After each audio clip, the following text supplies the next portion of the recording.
Ok, bienvenue. Bienvenue à un nouveau cours de HLMA 101 de algèbre linéaire et d'analyse, et on va continuer le travail sur les éléments de logique et la théorie des ensembles. Ok, on avait vu à la fin du dernier cours que à partir des valeurs des assertions vraies ou fausses, on pouvait construire 5 autres assertions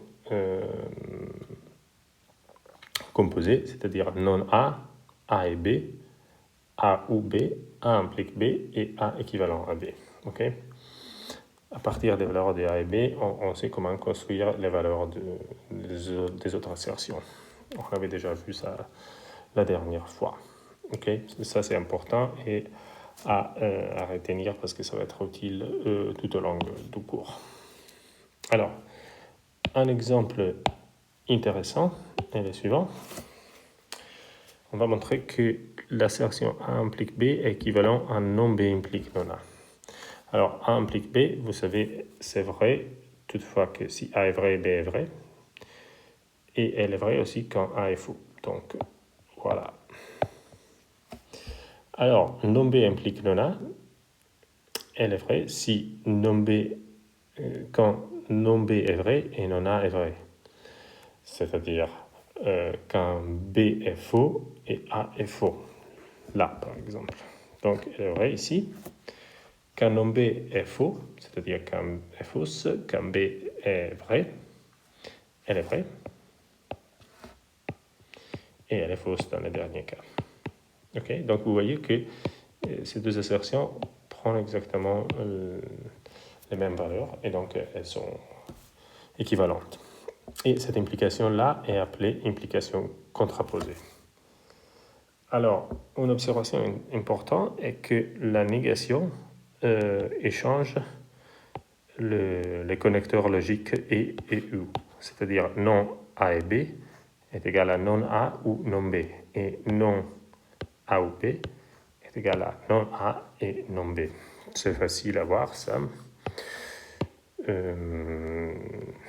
Par exemple, on va voir les premiers, le deuxième est exactement de la même forme. Alors, non A et B. Alors, A et B est vrai si tous les deux sont vrais. Donc, la négation est fausse.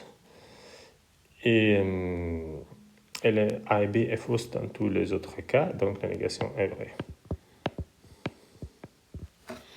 Ok, donc ça c'est celle-là. Et de ce côté-là, on peut ajouter non A ou non B.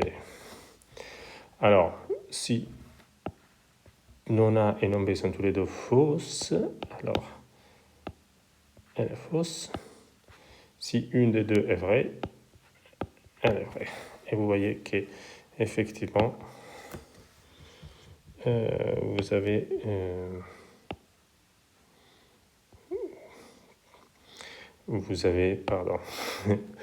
vous avez exactement les mêmes valeurs ici et ici, donc elles sont équivalentes. Et le même type d'argument montre la deuxième équivalence. Ok.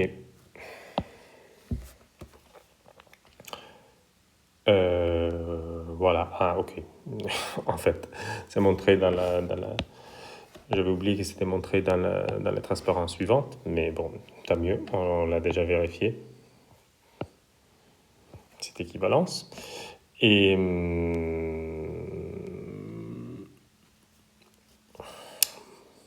voilà, ça, c'est ce qu'on vient de voir dans le transparent précédent. Et voilà l'autre exemple. Non A ou B. Alors, A ou B est vrai. Voilà. Si tous les deux sont vrais, si A est vrai, c'est vrai. Si B est vrai, c'est vrai. Si tous les deux sont faux, c'est faux. Sa négation, donc, c'est l'inverse. 3 faux et un vrai. Et non A et non B, alors il faut que tous les deux soient vrais. Donc non A et non B, ça ici, c'est vrai. Et quand au moins un des deux est faux, le reste est faux. Ok? Donc vous voyez qu'ici, encore une fois, elles sont équivalentes. C'est prouvé.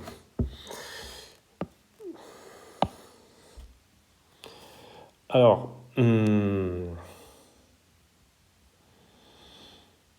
voilà, on peut parler de logique, même de manière ensembliste. Si E et F sont des ensembles et X un élément, on peut créer des assertions de cette manière. Alors, l'assertion A est X appartient à E. L'assertion B est X appartient à F. Donc, effectivement, A est vrai lorsque X appartient à E, et non A est vrai lorsque X n'appartient pas à E. Et voilà la manière de voir les intersections en termes de logique. Si X appartient à l'intersection, cette assertion-là est équivalent à dire que A et B, l'assertion composée A et B est vraie. Et X appartient à la réunion E, réunion F, si et seulement si, c'est équivalent au fait que l'assertion A ou B soit vraie. Ok? Parce que si X appartient à E et F, si X est dans l'intersection, X appartient à la fois à E et X appartient à F. C'est pourquoi on met les E.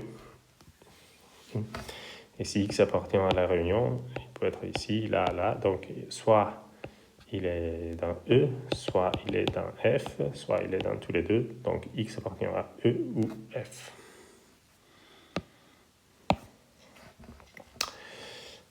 Et on passe au quantificateur. C'est un des sujets les plus importants dans la logique.